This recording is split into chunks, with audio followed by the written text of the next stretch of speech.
This is the launch of our fall speaker series. Last year, we focused on the myths of public safety with a kind of sub-focus in the fall on pretrial systems and a sub-focus in the spring on parole and clemency and on long sentences. And this semester, we're pivoting to take hopefully what will be a deep dive into thinking about abolition of the prison industrial complex and what entails abolitionist politics. I think part of the goal, and our faculty director, Sandra Susan Smith, is hopefully going to be joining us shortly. But part of the goal of this series is to have kind of deep engagement with integrity of taking abolition on its own terms. I think we all have probably heard to some extent about, or may actively be involved in organizing around dismantling the systems of policing and surveillance and incarceration that currently exist, or have heard about campaigns to do that, but may not have, beyond superficial understanding, a real conception of what that looks like on the ground and how organizers have been wielding those politics for decades, even if they've only come to kind of a national consciousness in recent years. So part of our goal today is to begin to surface those dynamics. And we will continue that through the theme of the series. I want to start off by, sorry, if you're hearing some notifications, I think our faculty director is trying to get into the meeting, so hopefully she will be able to join us momentarily. In any event, the speaker who's joining us today is Rachel Herzing, and Rachel joins us having been for many years an organizer fighting the violence of policing and imprisonment. She was a co-founder of Critical Resistance, which is a national grassroots organization dedicated to abolishing the prison industrial complex, and was the co-director of the Storytelling and Organizing Project, which is a community resource sharing stories of interventions to interpersonal harm that did not rely on policing, imprisonment, or traditional social services. She is the first speaker in our series, and I think is going to be an excellent introduction to thinking about abolitionist politics on both kind of a big scale and also thinking about what it looks like in individual practice. And so with that, I'd like to get going. Rachel, thanks so much for being here and for joining us. Brian's going to spotlight us. And as you all can see who's joined us in this meeting, this is an open meeting. And so one of the things that we like to do in this space is make sure that people can engage directly. So let me say at the top that if you have questions as we're going, I have some questions prepared. Rachel and I are going to have a conversation, but we will always leave time for questions at the end. And if you have questions, please feel free to ask them in the chat as we're going, or raise your hand and we will pause and let you ask your own question. And if there are resources you want to share, or feedback or critiques or anything like that that you want to offer, by all means, please use the chat for that purpose. Thank you again, Rachel, for being here with us. I'm really excited to welcome you today. Thanks so much for the invitation. I'm glad to be with everyone. So to begin, I figure let's start with some background and language definition and kind of underlying or overarching principles. And we can be brief on this, but just for people who may not know who you are, what brought you to organizing against the criminal punishment system? And when you talk about abolition of the prison industrial complex, what does that mean to you? Right. So I come to this work, I think like lots of people, I was a survivor of both interpersonal harm and state harm. And I was really dissatisfied with the remedies that were on offer to address that. And they were all kind of punitive and reactive rather than things that can really transform people's behavior or the conditions that lead people to do harm or the state to do harm. I also am somebody who has loved ones that are in cages right now. And I think maybe more than anything, I am an advocate of the liberation of Black people. And I see the prison industrial complex as one of the primary obstacles to Black people's liberation and self-determination. So that's really, really a driver for me. I am not somebody who has done time, and I think it's important to make that distinction. I would not want to promote myself in that way. But as you mentioned, I'm somebody who's been working on the issues for a number of years in a number of capacities. In terms of defining prison industrial complex abolition, I will read to you the definition that I use most frequently so that I don't get it wrong. And that is a political praxis that seeks to eliminate the use of surveillance, policing, sentencing, and imprisonment, and to build healthy, stable, self-determined societies that do not rely on coercion and vengeance to address harm. Thank you for that. And thanks for sharing personal information about your kind of entry point to abolition. I asked that question in part because I think often there's a kind of myth, to continue that framework that we've been using for about a year here, that people who are engaging with abolitionist politics haven't thought concretely about harm or haven't experienced harm themselves, and that they the kind of mythos of the worst among us gets thrown back in people's faces. And I think it's useful to understand that many people come to abolition having been survivors themselves, having experienced harm or having caused harm in communities, and having understood that the current systems are not preventing harm, are not giving people resources to redress that harm. And as you say, are reinforcing the oppressions that we're supposedly fighting against, right?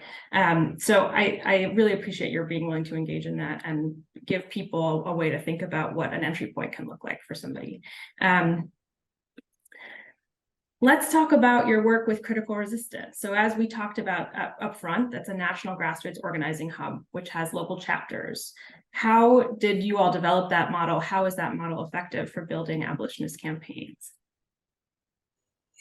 Well, I should say up front that I haven't worked with critical resistance in probably about 10 years at this point, so I can't speak to its contemporary iterations or how it's imagining itself today. The development of the organization as a national organization happened in 2001 and emerged out of a number of different threads. So my recollection of it comes out of a period during which there had been several conferences. So some people might remember in 1998, there was a conference held in Berkeley, California, called Critical Resistance Beyond the Prison Industrial Complex. In 2000, there was a conference held at Columbia University in New York called Critical Resistance East. That was kind of a continuation of that. And while those conferences were being planned and implemented, people were also doing organizing, some of it using the name Critical Resistance, some not, in different parts of the country, including in California, where a group of people were fighting the construction of a prison in California's Central Valley.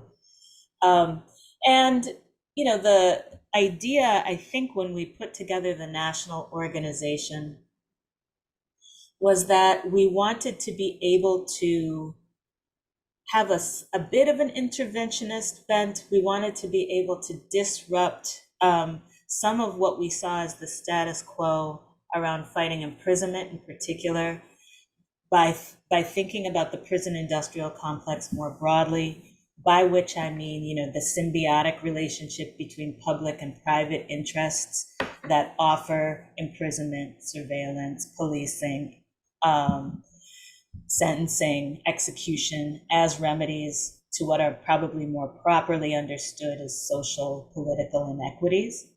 And so we're not just thinking about private industry here, we're also thinking about how the relationship between public and private actors starts to use these tools of imprisonment, policing, et cetera, as kind of catch-all responses to any old thing that might come up. And we incorporated, as we were building the organization, this kind of focus on the prison industrial complex rather than on merely imprisonment or merely policing, for instance.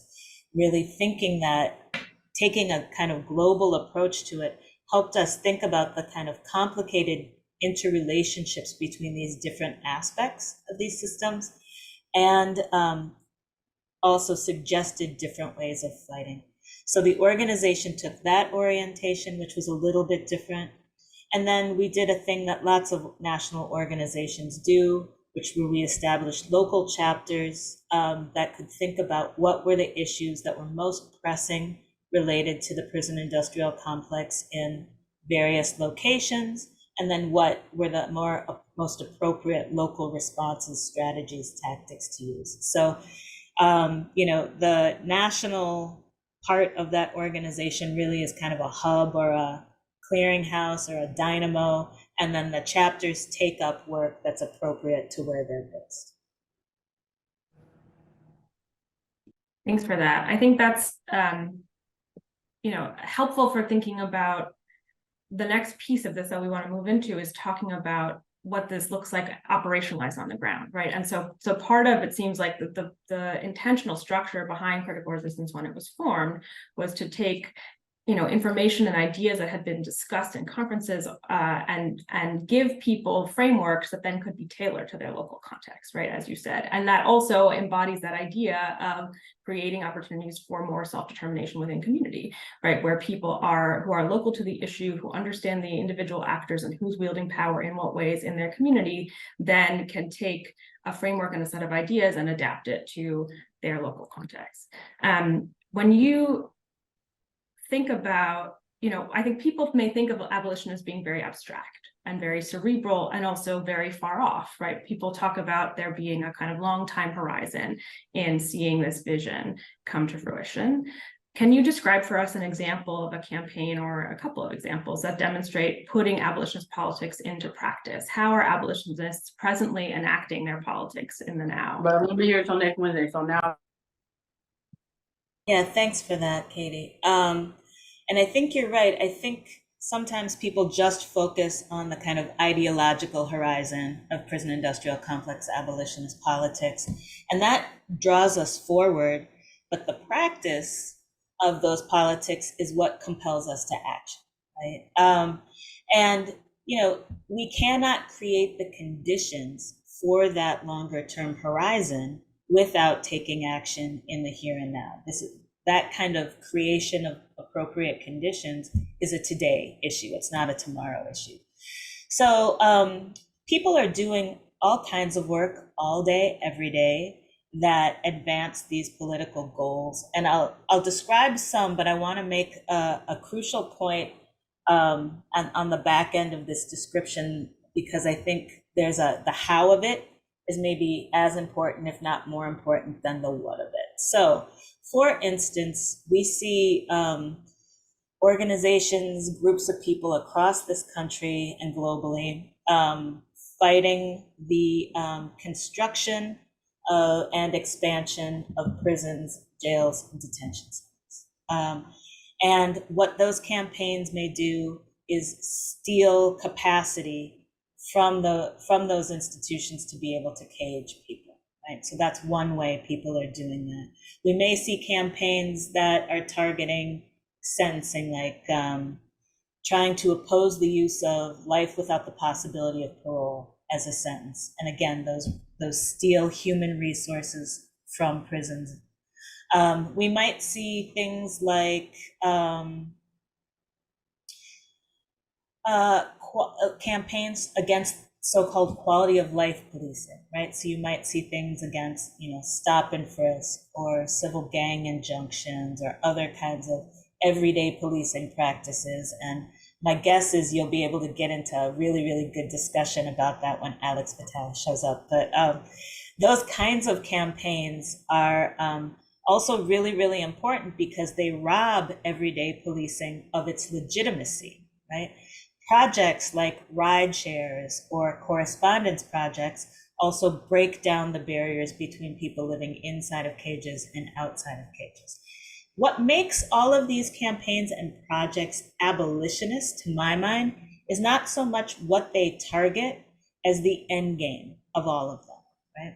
So it's possible, for instance, to oppose prison and jail construction without a specific prison and jail construction without opposing imprisonment more broadly.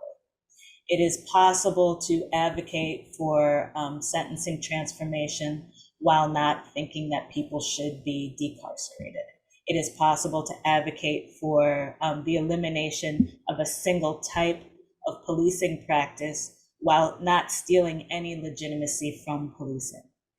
All of those things are possible. What makes it an abolitionist orientation toward those things is an endgame that believes in weakening, shrinking, and delegitimating the prison industrial complex through the implementation of that campaign or project. So you can do that from a range of different starting points, but to my mind, for it to be an abolitionist project or campaign, it has to be kind of directed toward that endgame of weakening, shrinking, and delegitimating the system. Thanks for that. And I, for folks who might be local in Massachusetts here with us, I know we probably have some staff and students who are here. There are good examples of campaigns on actually all of the kind of policy areas that you talked about that are abolitionist in orientation happening right here in Massachusetts. So, for example, Families for Justice as Healing and the National Council for Incarcerated and Formerly Incarcerated Women and Girls are leading a campaign against a new women's prison. We have one state women's prison in Massachusetts, MCI Framingham, which is, I think, the oldest women's prison in the country at this point that is still a functioning prison. And in response, the state had put forward a plan now nearly 4 years ago to build a trauma-informed women's prison, was their wording, which would involve pastel colors on the wall and paintings of murals of green space, even if there were no access to green space, and movable pod-like furniture in the prison, right? And architecture firms have been brought in to consult about what would it look like to build that prison. And with a kind of clarion vision, those two organizations I mentioned have said, there is no such thing as a trauma-informed prison. Prisons produce trauma for people. And in particular, where so many women or people who are in women's prisons, which are not exclusively women, have experienced trauma, sexual violence, and will continue to experience that in the context of a prison, right? If you're not changing the structures and the staffing and the protocols of strip searching every time that you go into and out of an attorney meeting or things like that, then that is continuing to perpetuate that sexual violence, right, that people experience. And I think that initiative has said there is no such thing as a trauma-informed prison, and so what could we do instead? How can we plan a path home for every current woman who is incarcerated in that prison? And can we have a 5-year moratorium on the idea of building a new prison so that there is time to enact the policies and the paths home for all of the people who are currently detained?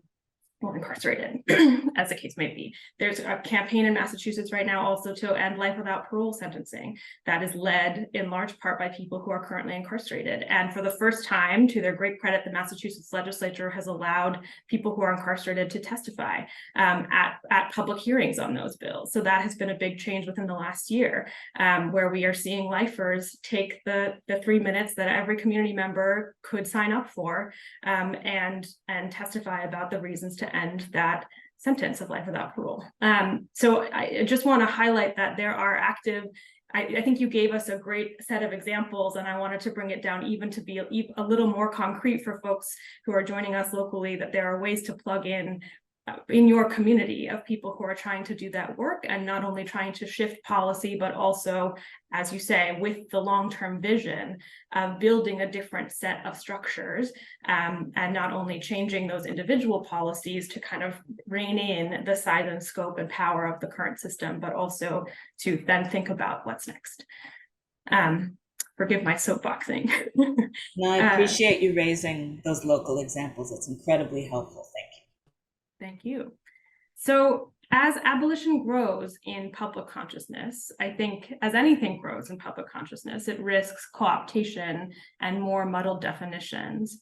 And you've written elsewhere about these dynamics. In July, in Inquest and Truth Out, with our colleagues at the Institute to End Mass Incarceration at Harvard Law School, published that publishing class. You wrote, while an expansive understanding of abolition can be useful, a loose application has posed challenges to organizers mobilizing the politics in more focused, rigorous ways, suggesting an incorrect equivalence between disparate activities.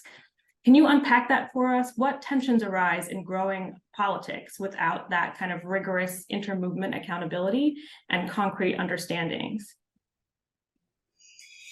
Yeah, I believe, I can't remember exactly what I wrote now, but I believe what follows what you just read was a note that we want to prevent things that might be more appropriately reforms from sneaking in, masquerading as abolitionist steps. And when everything is everything, right? When everything is equivalent, then it's really hard to make those distinctions. And, you know, I think because putting our politics into practice is essential to moving them forward, as I was just noting, we have to think about what we fight for and how we fight. And so if we're saying that asking for the adoption of body cams is the same thing as asking for the elimination of an entire squad of police, then things get a little bit murky, right?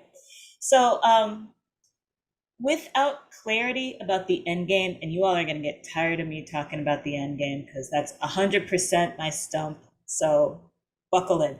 So without clarity about the end game, we can wind up compromising around things that we otherwise wouldn't, or we can prop up things that might be false solutions. And so I'm not suggesting here, I'm not trying to promote purism or kind of the gamesmanship of like, I'm more radical than you. That's definitely not what I'm promoting here.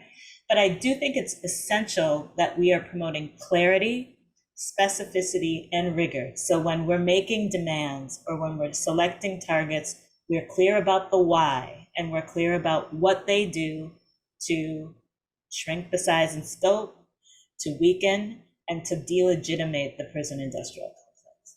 So everything cannot be everything here. And without some kind of, I'm just going to repeat myself, without specificity and rigor, that becomes much, much harder. Yeah, I mean, I think that question of, you know, are we speaking the same language, right? I think that point matters not only in terms of making sure that you're advocating for policy with allies broadly who agree with the policy you're advocating for, but as you say, then thinking about how does this set up the next campaign, or how does this prevent us from doing something we would want to do as our next step, right? And I think one of the, you know, complicated things in doing this kind of work, there are times when people who advocate for reform and people who advocate for abolition have similar stances on the same issue, but with sort of different orientations and ultimate policy recommendations and kind of logical conclusions, as you say, talking about what is giving legitimacy to what.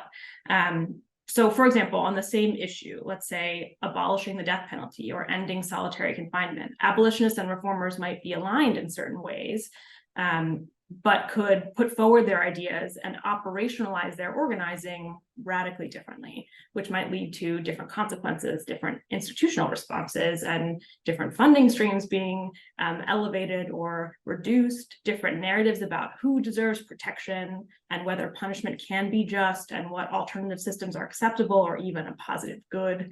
So what does that look like in terms of concrete examples? How have you encountered those dynamics in your own work?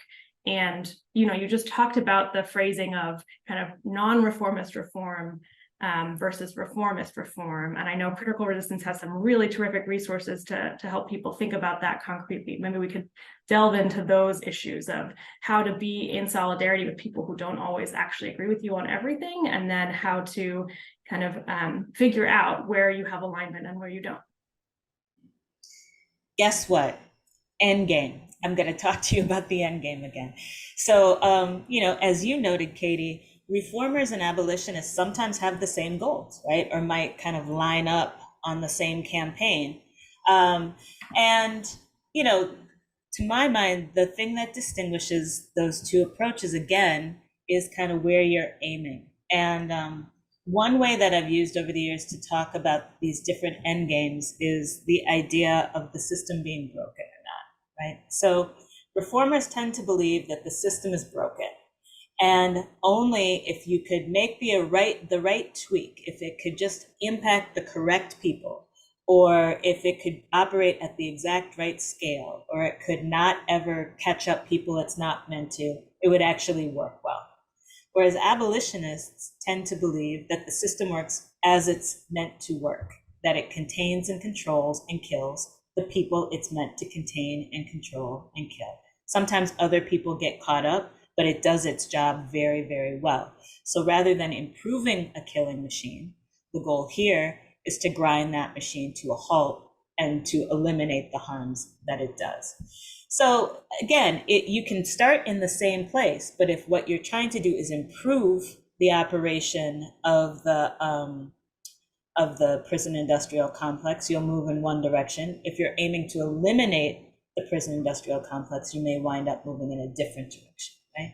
And I think the example that you elevate is around the abolition of the death penalty is a really, really good one, right?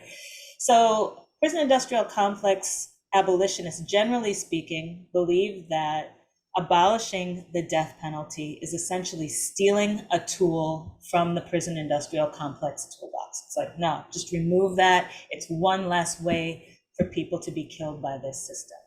Reformers, on the other hand, have frequently called for the replacement of the death penalty with the sentence of life without the possibility of parole, which effectively sentences people to death by imprisonment rather than death by some other means of execution.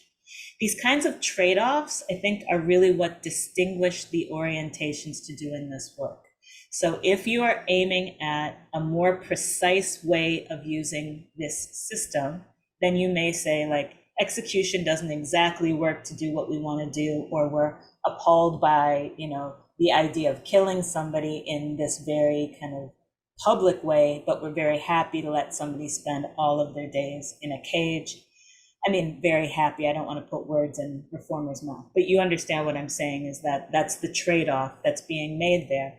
And if we kind of draw it to its logical conclusion, if we go all the way to the end game, sentencing somebody to life in a cage is sentencing them to death, right? If you don't have the possibility of ever being released from that cage, then you can imagine your death in that cage. And the psychological impacts, I'm sure there are people here who know this much better than I, but the psychological impacts of knowing you're never going to be released, that does something to a person's soul, that does something to a person's ability to stay well and to be able to, participate in their own experience. And so it really is a kind of, how to say, it's a gradation, right? Rather than removing the tool in its entirety, diminishing the capacity of the prison industrial complex to harm, it's shifting harm from one place to another. That was maybe a clumsy way of saying that, but I think that's really, really what we're getting at. I tend not to use the language of non-reformist reform, and that's no disrespect to Andre Gores. I just find it kind of a mouthful. I tend to use the language of abolitionist steps, but essentially that's the same deal. When, I tend to say that a reform is just a change, right? Reformism is this gradation, these trades of gradation that I'm talking about, but a reform itself is just a change. And I don't know that I've ever been involved in any campaign that didn't require advocating for some measure of reform. But if we keep the long vision intact while we're thinking about what these choices are that we're making, then we can select how to use them, how to fight for them, which ones are the most appropriate, and which ones weaken and clear a path for future challenges.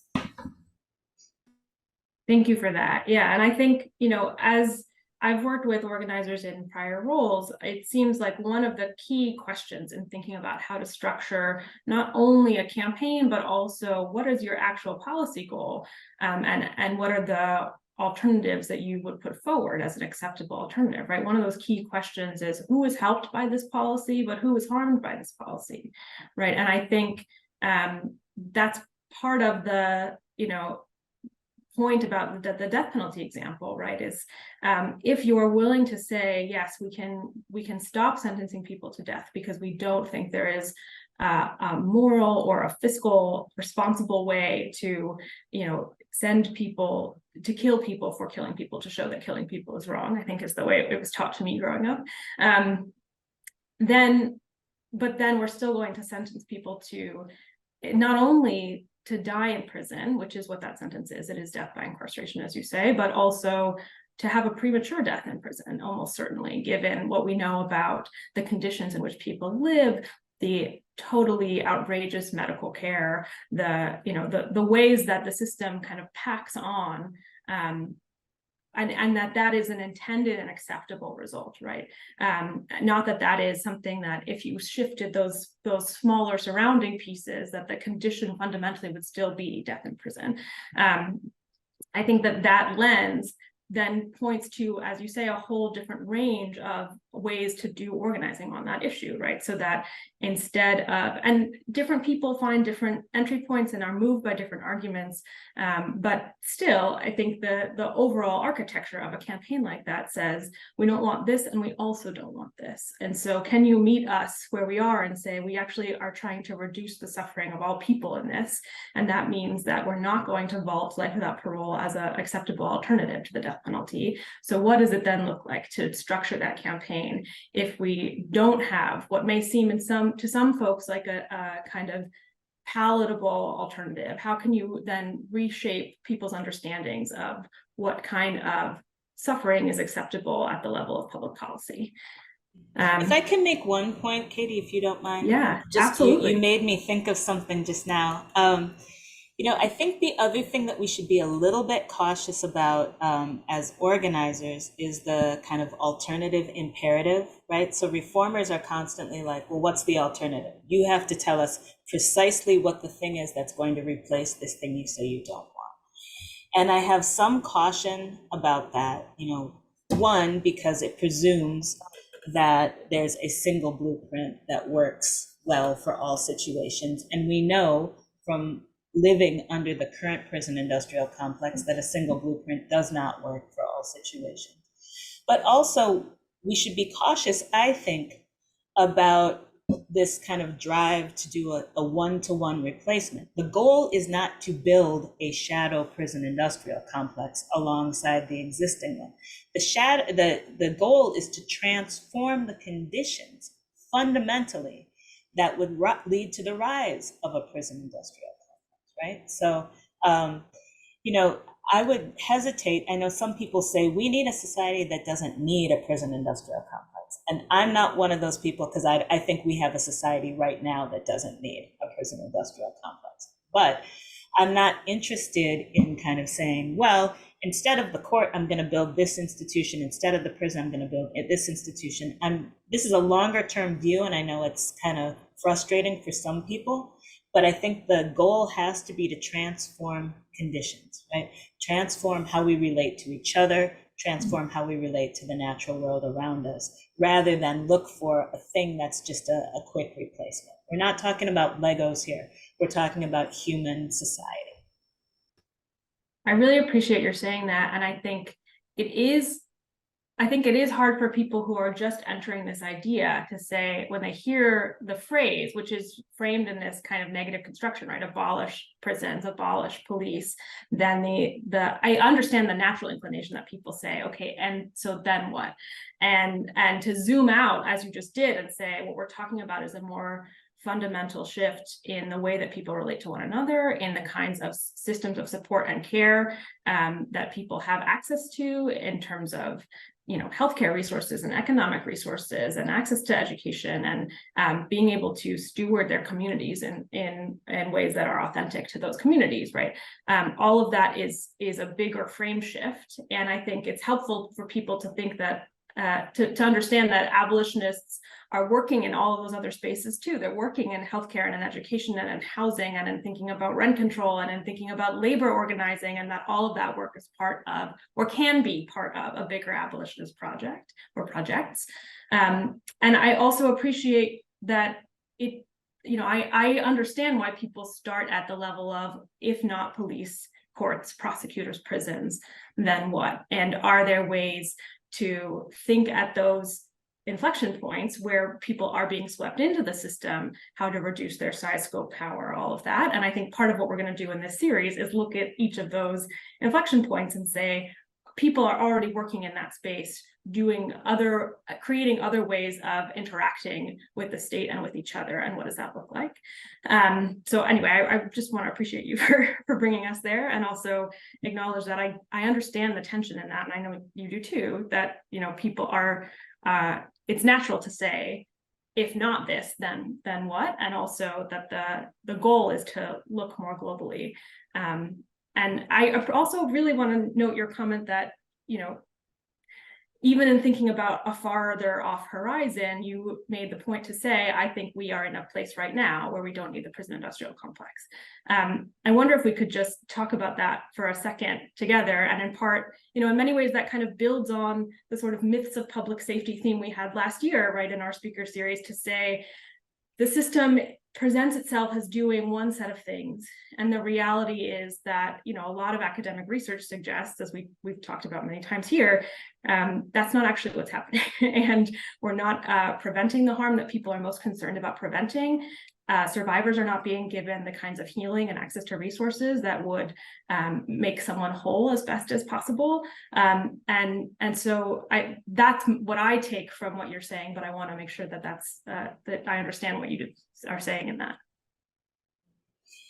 Yeah, I agree with what you just laid out. I think that there's another kind of shade of that I want to elevate as well, which is that the prison industrial complex is not about safety, period.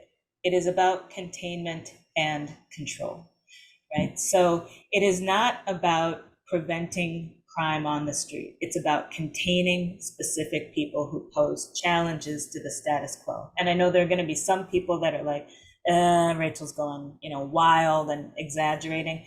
But when we talk about the kind of logic of the system, that's what I'm talking about. I'm not talking about like an individual cop that might say, I want to help my neighborhood, right? Like, that's not the scale I'm talking about. I'm talking about the logic of the system. The logic of the system is really about containment and control. And containment and control are not safety, right? And the fact that this system has to work as hard as it does to convince us that we need it to stay safe indicates to me that it's precarious. It's got a very, very kind of precarious legitimacy. And that's why legitimacy is always on my list there of things that we need to problematize and trouble around this system, because its ability to say, I shouldn't anthropomorphize the system. The actors inside of the prison industrial complex who work very, very hard at convincing us that we need it, do so through a variety of means. They do so through policy, they do so through kind of day-to-day practice, but they also do so through, to use slightly fancy language, cultural hegemony, right? So how many people had, a cop come to their kindergarten class, or had, what's that dog, McGruff, the crime dog, come and visit their elementary school or something like that, or had, even family stories about children that get stolen, right? I mean, I grew up in one of those families where on Halloween, we heard all of these stories about all the horrible things that would happen to children so that we didn't go wandering off and, kind of chart our own path as kids, that we stayed with our parents, and, that Halloween could be very dangerous and you could be abducted and all of those kinds of things, right? Not to mention, turn on your television. I know I'm like old fashioned in this way. I still watch television. Turn on your streaming, turn on a film, open a magazine. You will see cultural signs that reinforce this idea that police should be a regular feature of our landscape. Prisons should be a regular feature of our landscape. We should not question why those are there. You will see, these kind of things that become taken for granted, right? Law and Order in general. The fact that Law and Order has 100 million iterations, this television program, is a sign, or that the CSI program has all of these iterations, right?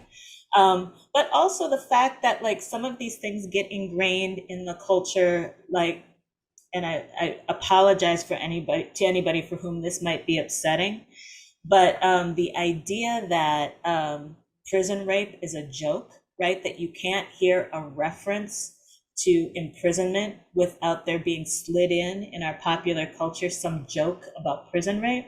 These things have to be maintained so that we come to accept them as natural. We come to accept them as accepted, right? They're just part of how we function as a society. But all of these things are up for grabs. So the fact of seeing prisons and jails on the landscape, we should always question, why are those there? When we see a cop on the corner, toward what end? Why are there cops in our schools, for those schools that still have them? I live in New York City. I want to know why the transit and the sanitation departments here have cops, right?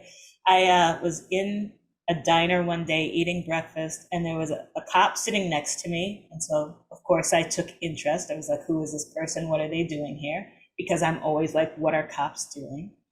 And the patch on this person's sleeve said Department of Sanitation. I was like, why does the Department of Sanitation need armed cop force, right? So I'm what's the word I'm looking for?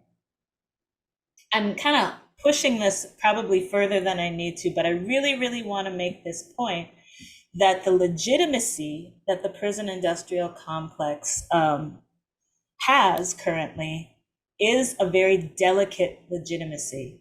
And so our ability to kind of burst that open, to question the existence of the kind of commonplace things we take for granted is really, really crucial. And I have no idea how I got there from your initial question, Katie. So if I didn't answer what you were asking, please redirect me.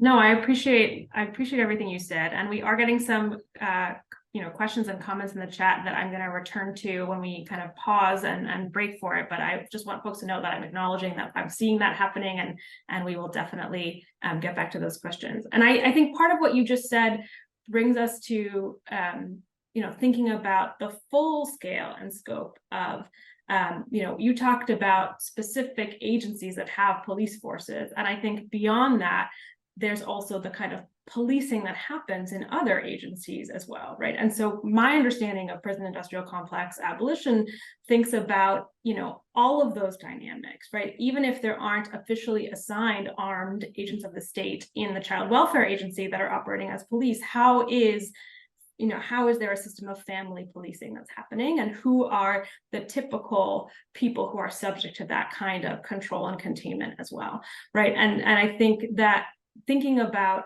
what does it take to build a system of care versus a system of control, and are there ways to do that at scale, right? Those are big questions that people are wrestling with, and I think it's understandable that if you're trying to have an entry point of saying, okay, so what are actually the components of safety, right? And then why is our response to the notion of safety to have these people with weapons who are there to say this person should be removed from our community because of a transgression? Is there a different way that we could structure our relationships to one another? Are there earlier points of intervention, both in terms of structural access to resources that people might have, and also different kinds of conflict transformation within moments that are challenging, right? Where somebody has harmed somebody else. What does it look like to do that? I think those are what I see, even beyond the kind of sort of power mapping of which agency of all of the agencies have their own police forces, which is hugely important. And you're right to ask those questions. I think those are generative questions for me, for sure. And then beyond that, what are our relationships to one another? How are we trying to exercise control and dominion versus how are we trying to exercise care and support? And how do we pivot to trying to do the latter more than the former? Yeah, and I think the fact that you're raising transgression is really important, because if we think about how much policing, for instance, is about harm to human beings versus harms against property or so-called unruly behavior like loitering or or the kinds of things that get criminalized, like drug use or sex work, etc. We really have to think about what is the scale of harm there, and is the harm against human beings, is the harm against property, is the harm against the kind of status quo, what maintains the status quo and the current power structure. And all of those things have to be at play.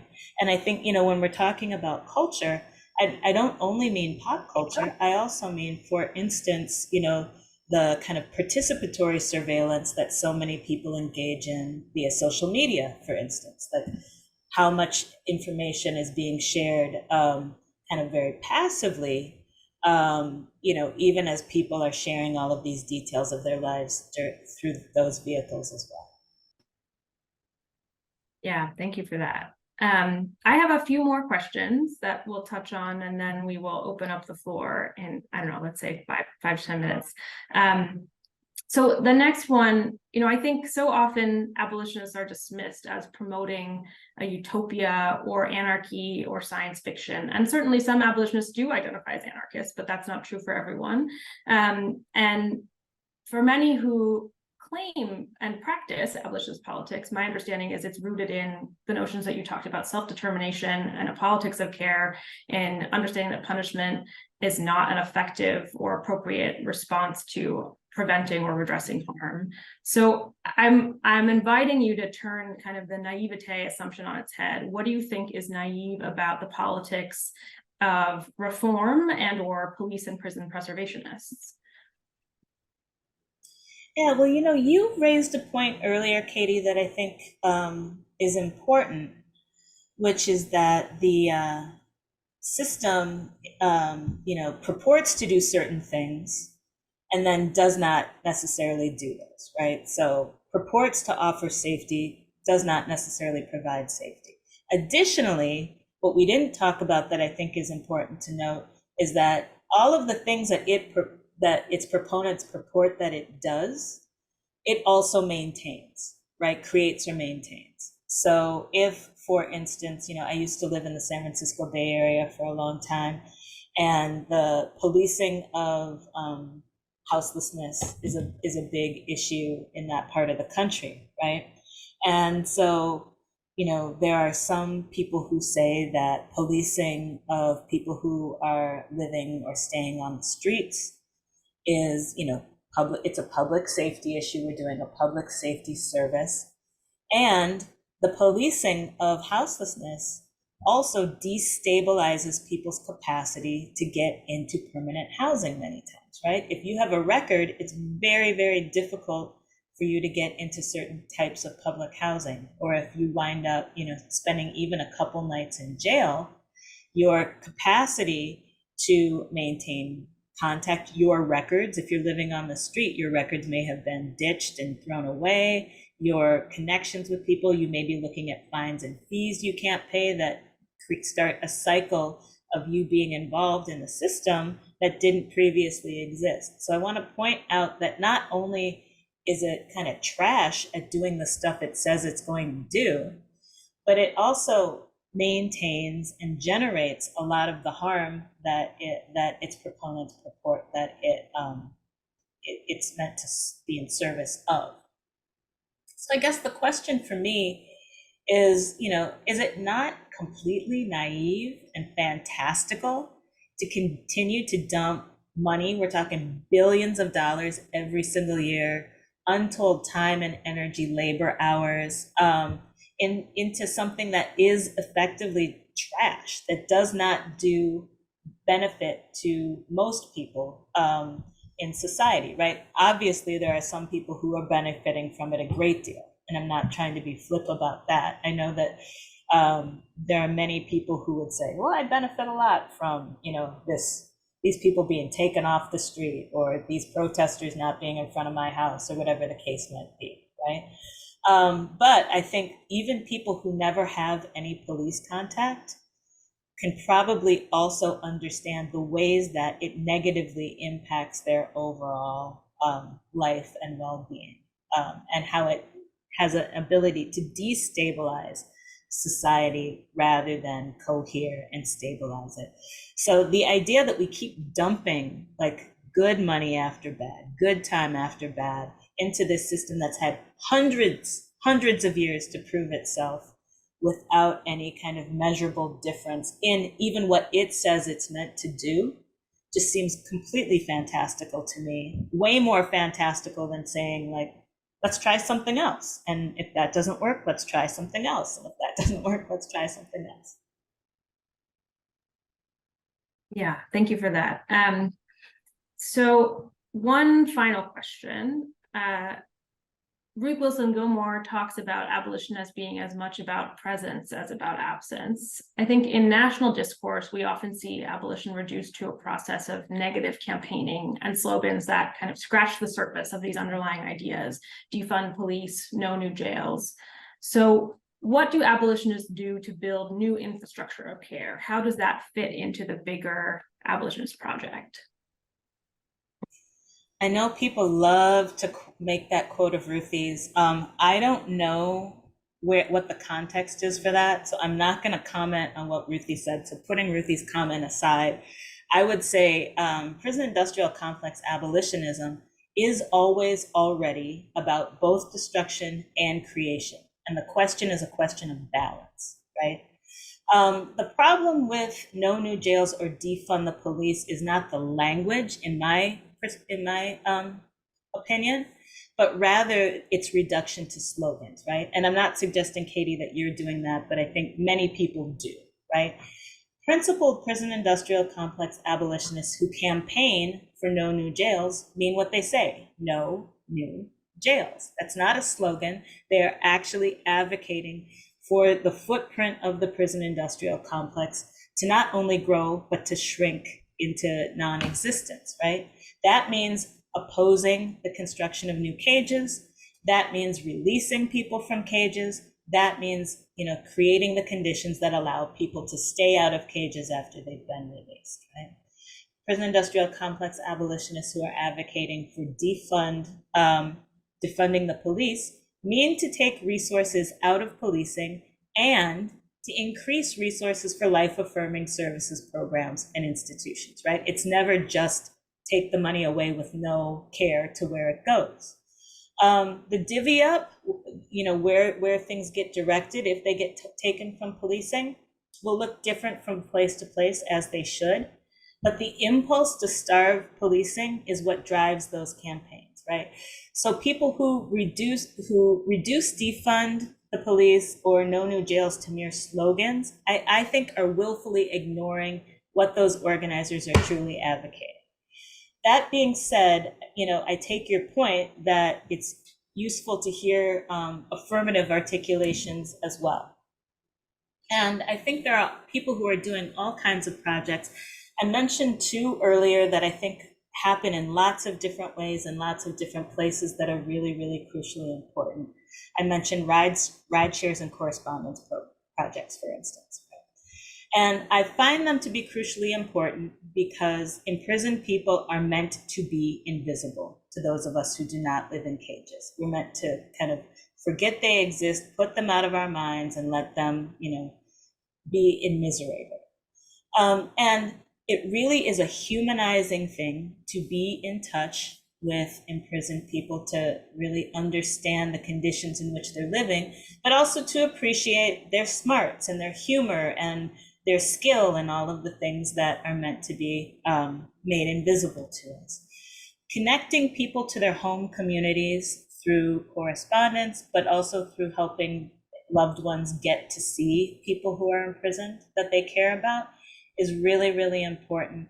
Having those connections when you get released, having somewhere to go, having pre-existing relationships that have not been obliterated by your imprisonment are really important to your chances to staying out once you're released. And that's just, one set of things, really, really crucially important things that lots of people get up to, but just one set of things.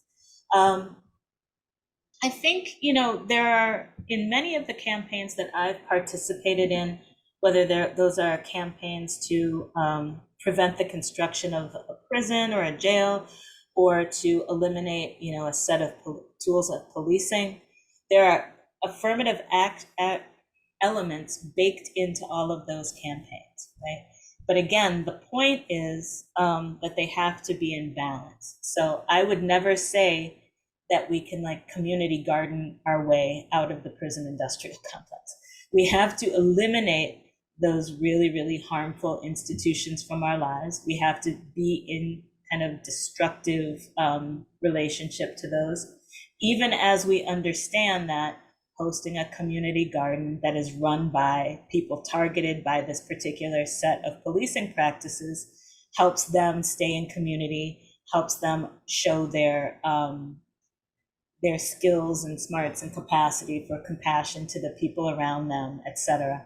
So I think, all of those things need to be in balance, and they need to be part of a long game that understands, again, it's not kind of a one-to-one replacement, but these things help offset. So if we're going to have something that advocates for the destruction of something, what are we doing that build our capacities in that area, even if we're not building, a new institution? Thank you for that, Rachel. So I'm going to just highlight a couple of comments first in the chat, and then take, starting with the questions that have already been asked, I'll invite the speakers who've asked those questions to ask them to you.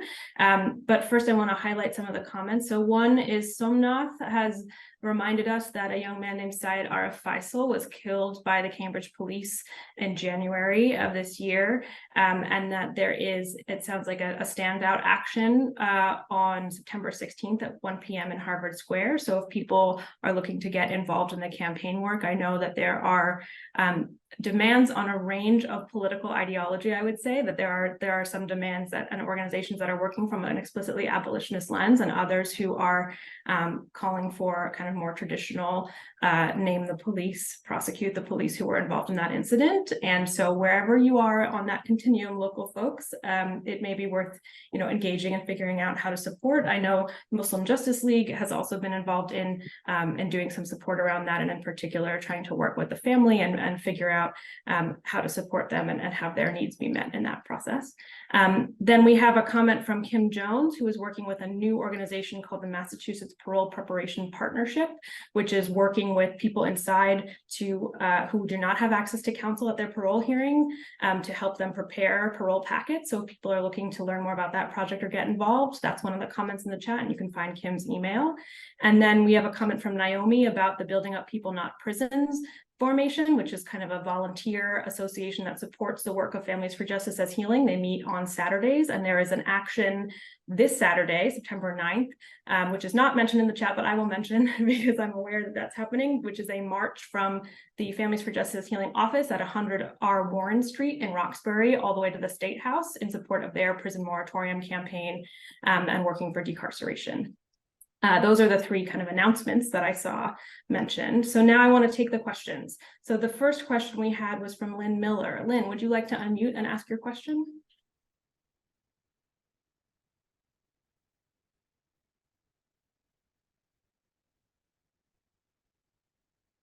And if you would not like to unmute and ask your question, I can ask it for you. But just wanted to create that opportunity. We always do that. So the question from Lynn was, can you explain why containment and control are not safety? I did not hear any reasons.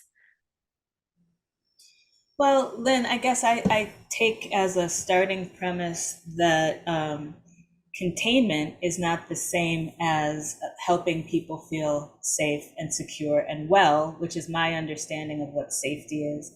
And, there have been many projects over the years that have asked people, what makes you feel safe?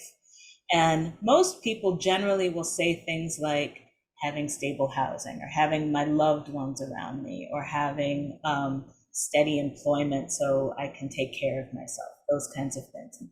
They mostly relate to health and well-being. And when I think about containment and control, I don't actually even think about problem solving.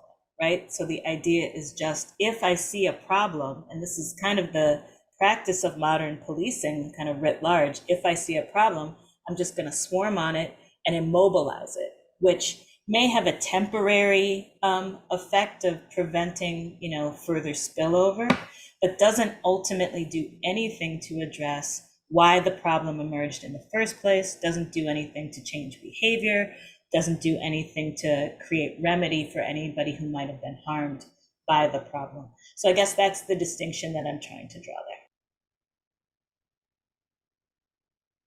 Thanks for that. The next question is from Jason Glenn. Jason, would you like to unmute and ask your question? Sure, thank you.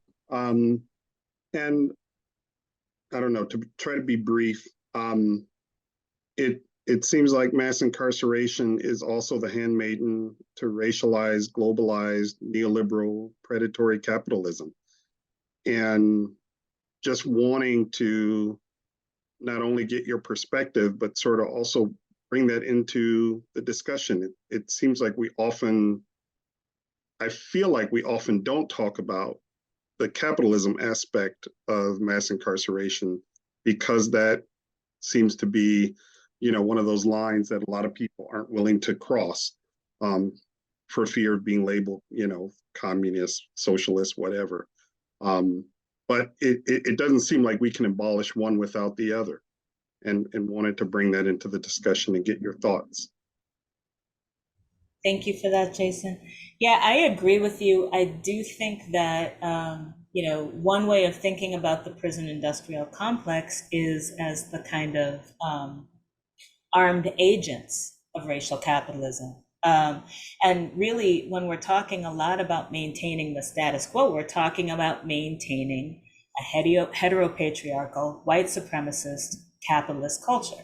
And so the forces that pose challenges to that wind up being the ones targeted for containment and control. So I think I would ultimately agree that I can't imagine an abolitionist future in which racial capitalism is alive and well. I think you're exactly right in that way.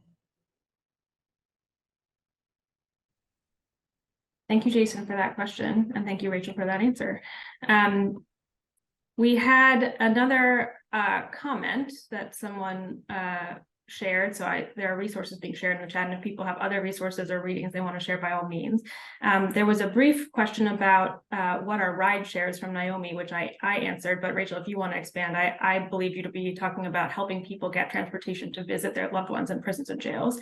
And I think that the kind of two examples that Rachel gave were both about direct engagement with people currently in kind of the most precarious place within the under the boot of the prison industrial complex, right? Like currently incarcerated people. And also, as we've talked about, and as I think, frankly, Jason's question gets us to think about, right, there are broader structures that are at work that are also, shaping people's experiences and creating and reproducing multiple levels of oppression. And I think one of the, comments that you made, Rachel, about what the police do and how the police respond to problems. I think the broken windows theory of policing is such a good example of actually how an abolitionist could respond to that notion, right? If the theory of policing was that in communities that have low incomes, have higher, higher incidences of poverty, have less capacity to maintain physical structures of their buildings, right? There are broken windows in those places, and that breeds disorder in the view of that era of criminologists, right? And that leads to people transgressing in sort of public order offenses, as they might be called, or other kinds of so-called crime, right? And I think the notion of something becoming a criminal offense is a political decision, and that instead of arresting any person near a broken window who might be engaging in certain kinds of behavior, what if we instead fixed the windows, right? Is a question that an abolitionist might ask, right? What would it take to not only respond to the physical structures in which people live, but also then have interventions upstream that would prevent people from having to engage in the behaviors that might be causing discomfort to others. So I bring that up in part because, Lynn, I see you commented again, and that's great, saying that, you think that Rachel's answer to your question about kind of how containment and control aren't safety might be from an incarcerated person's point of view, but not the public's. And my reaction to that framing is in part to think about, one, I think incarcerated people are part of a public, right? They and certainly are experiencing our public systems in many ways that many of us are not, right? They're intimately public in lots of ways. And also in creating that dyad between incarcerated people versus the public, which public are we talking about? Who is protected in that vision of the public? And is that every person equally? So I asked that, and I want to give a chance for you to respond, Rachel, in thinking about, when we, and I'm offering my own thoughts too about, what is containment and control and how does it produce safety? I think there are certainly times where people have done something that causes harm and have engaged in behavior that may be harmful. And also that is, as you mentioned, a small slice of what the current system is doing to respond to things that have been criminalized, right? As you talked about, kind of people taking up space in public, right? Being unhoused in public and surviving poverty in public, or a whole range of, as we talked about a lot last year in talking about what the system's actually doing in these myths of public safety. 30% of criminal cases in Massachusetts are non-homicide, non-OUI driving offenses, things like driving on a suspended license, driving without insurance, driving without a registration of your vehicle. And so many of those offenses are actually underlying from issues of poverty, right? People being unable to pay fines and fees, people not having gotten notices from the government if they are transiently or kind of unstably housed. They may be moving apartments frequently and not getting those notices, right? And then also, yeah, sometimes people make mistakes. Sometimes people do things that are wrong. Not everything is explained by structural systems, but what should our response be? Do we want to be engaging in a system that produces more harm? Or could we be coming up with a set of different relationships with the state and with each other, right? That allow us all to understand safety from a kind of positive vision, as opposed to removing someone from community because you feel threatened, or because they caused harm. Which again, I don't want to dismiss that is a part of our world, and also we can have different responses to it. I'll pause there.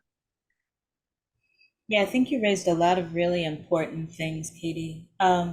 I guess on the distinction between imprisoned people and the public, I wholeheartedly agree. I think imprisoned people are part of the public.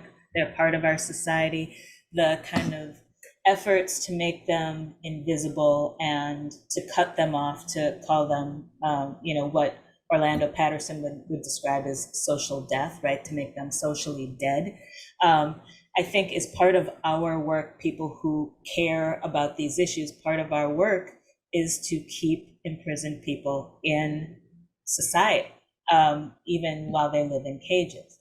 And so I guess I reject that distinction. I think in terms of raising broken windows policing, I would elevate a resource that I think is a great book. There's a book called Policing the Planet that's edited by Jordan Camp and Christina Heatherton, that has a bunch of different takes on broken windows policing, and I think has some great stuff in it. I think you did a good job of describing the kind of basic premise. One of the other things that the architects of broken windows policing said is that not only kind of physical disrepair to buildings, but that so-called unattached adults being out in public.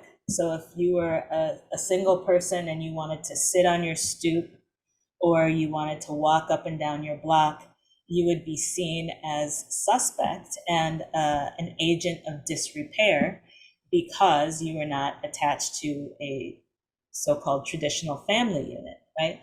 So these kind of standards of who counts and in what ways that you elevated, Katie, I would second. I think those are really, really important. I think the other thing is you were mentioning, the kind of what an abolitionist orientation toward addressing, the kinds of things that broken windows proponents are saying they care about.